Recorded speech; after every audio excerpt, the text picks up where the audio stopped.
On June 23, 1996, N64 was released in Japan. The results were nothing less than phenomenal. Within hours, over 500,000 systems cleared the shelves.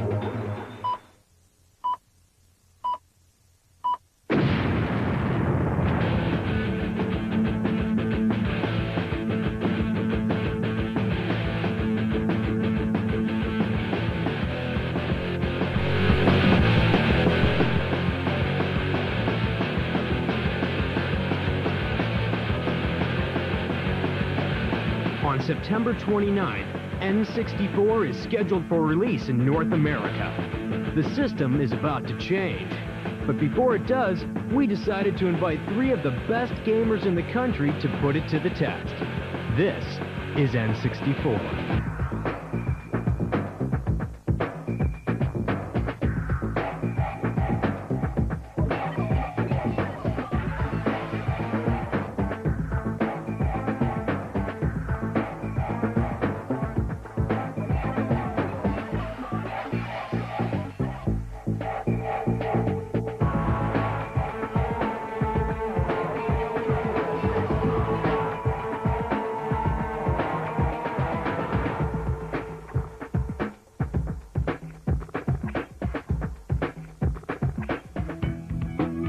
Good evening, gentlemen. We've been expecting you.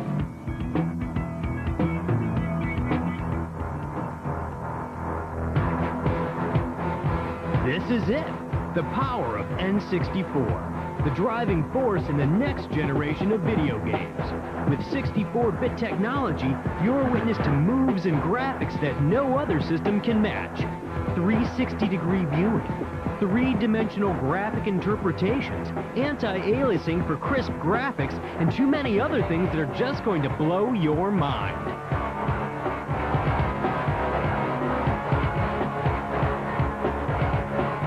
Welcome to N64.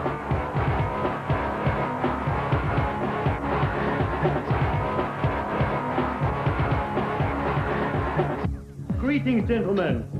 Your journey begins this way, and from this way we go that way.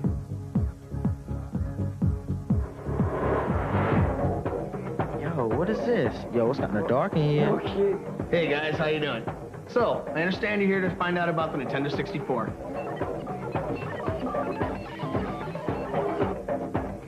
Nintendo 64, we call it that because it happens to be the world's first 64-bit hardware. Now, I could go on and on about all the technical stuff, but I think it's easier for me to explain that as I show you the game. Hello! So let me jump into the game. You notice that Mario's standing in this huge field outside of a big castle.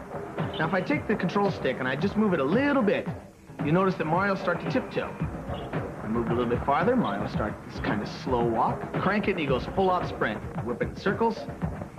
Full 360-degree control. 360. And I'm going to cruise up into this castle, because that's where most of the levels are. Go, little man, go. Whee.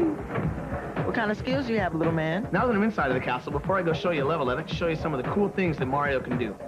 Now, I'm sure you've seen traditional Mario games. You know that Mario can do things like climb and jump on enemies. But now Mario's got some stunts. Check out Mario, man, doing those backflips. I push the Z and then push jump. Whee. Mario does a layout double backflip. If I like run along, push Z jump, whoa, Mario jumps a mile. Oh, look at that. Did you see him climb? I can get Mario to do things climbing trees. I can get Mario to do things by hanging on ledges. I can do a ton of stuff with Mario. Oh, did you see that? Yo, you see the way he went to that door? No kidding. Here we go!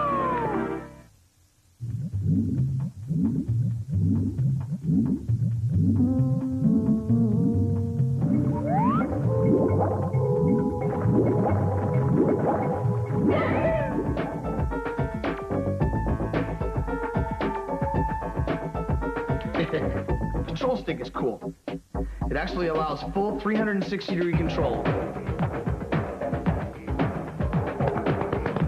Okay, so I'm going to cruise along here and jump into this picture. Oops. Hey, how'd you do that? Actually, it was pretty hard. We had a bunch of R&D guys with busted heads. This level's kind of cool because there's swimming levels in the game, there's snow levels, there's other stuff. This level actually involves swimming as well as kind of some traditional platform stuff. However, now it's all happening in a 3D world. That's awesome.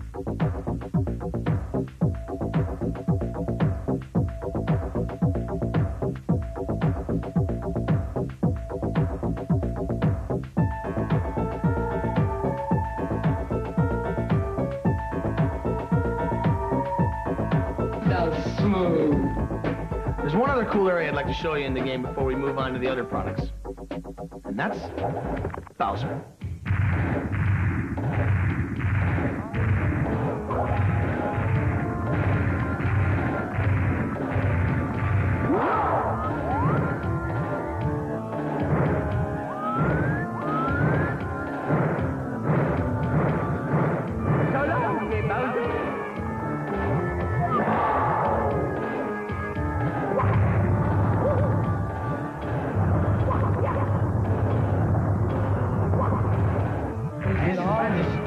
I'm not going to go all the way through this level, but I just want to show you some of the cool things you can do in here.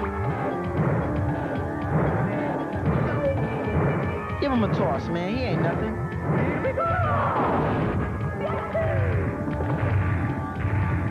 Anyway, I think I can go on for about the next 20 hours telling you about Mario 64, but I think it's time we move on to Armand, who's going to show you Pilot Wings.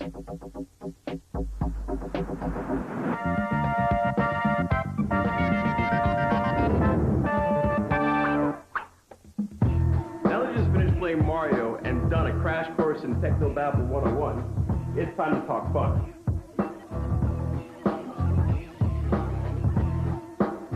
What's really different about Pilot Wings is that you get to deal with more than just airplanes. You've got hang gliders, you've got rocket packs, and you've got gyrocopters. It's the most unique flight simming game you've ever played in your life. When you're playing the game, you feel like that you're actually in the game. For example, in this hang glider level, there's going to be some rings you got to fly through. That's the first part of it.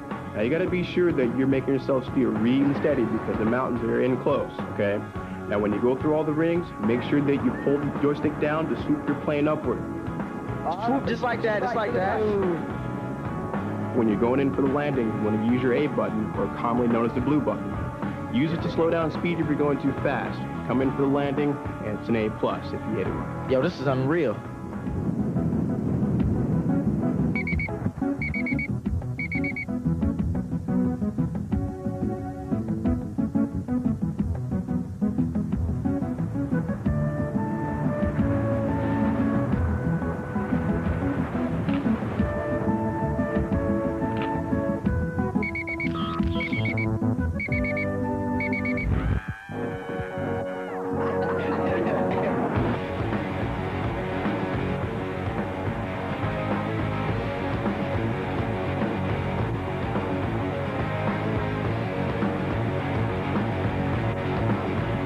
When you get to the point 2, you think you're actually good at this game?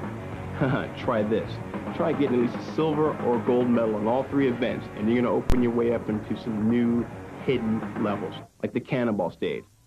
One thing that's really cool about the cannonball is that you can use the R button to change your camera angle, and that way you get a true feeling of yourself being in a real-time 3D environment. The jungle hopper. Haha, that's one of my favorites. In this area, the object is to jump across the USA. Now, you want to use your analog joystick once again to make sure that you get the longest jump possible. You jump over this building here, and then you go around the bend and try to find the best way to get to the actual goalpost.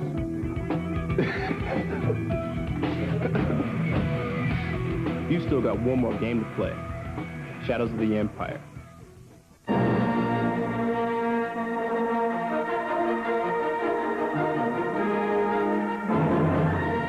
I guess you 2 guys are here to see Star Wars Shadows of the Empire.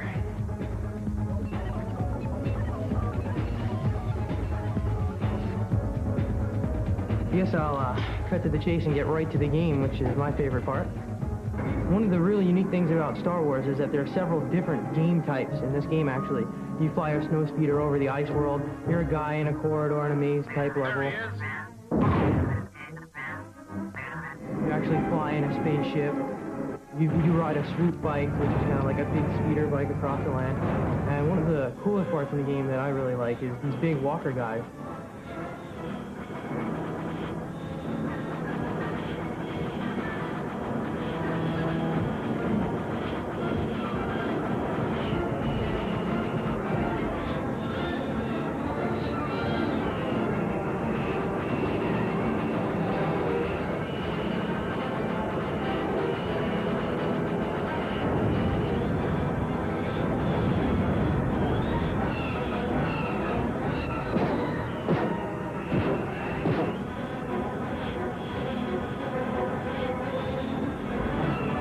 can actually fly around them and wrap them up with a tow hitch.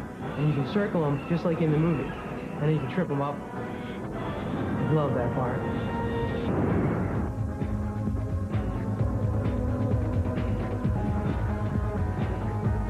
The world is in real 3D, so I can look around and go anywhere I want. But I can also aim and shoot up at enemies that are high, low. I can strafe and run and shoot in different directions. You're out there, Henry. I can jump over objects. I can actually duck and fire at some of the stormtroopers. I can get different weapons to fire, the flamethrower to kill these big ice monsters.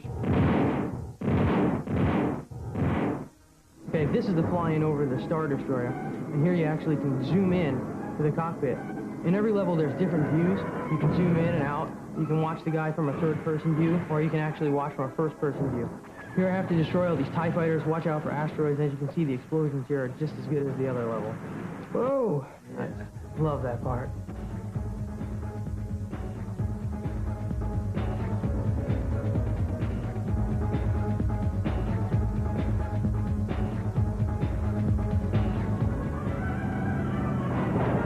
Here's the swoop bike level. See, I'm chasing this gang inside the town. See how fast it gets. I can zoom out and look in a third-person view. See, I can see all the walls. I gotta try and bump them and stop them from getting to loot. I really like how fast this level moves. It's pretty overwhelming at first when you're inside the narrow confines of the town, but you get out later on and you actually get out onto the desert and you go over the Sarlacc pits and you have to do the jumps and go through the canyon. Insane. Here I can go anywhere I want and look at things. I can search the walls and stuff and find hidden items.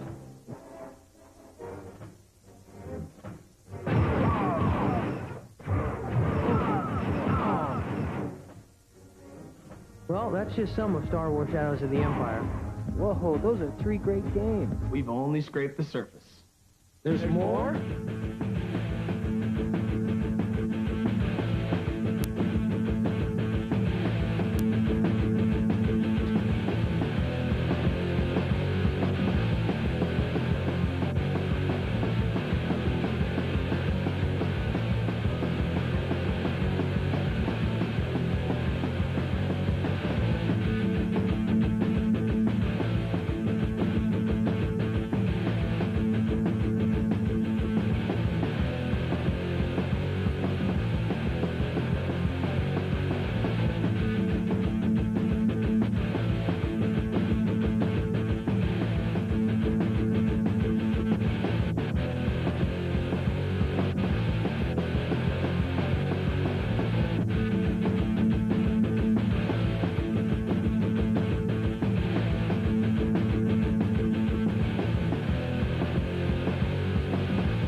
N64 rules. On September 29th, N64 will be released in limited quantities. You know the date, you know the system, you know what to do, you don't want to wait. Change the system.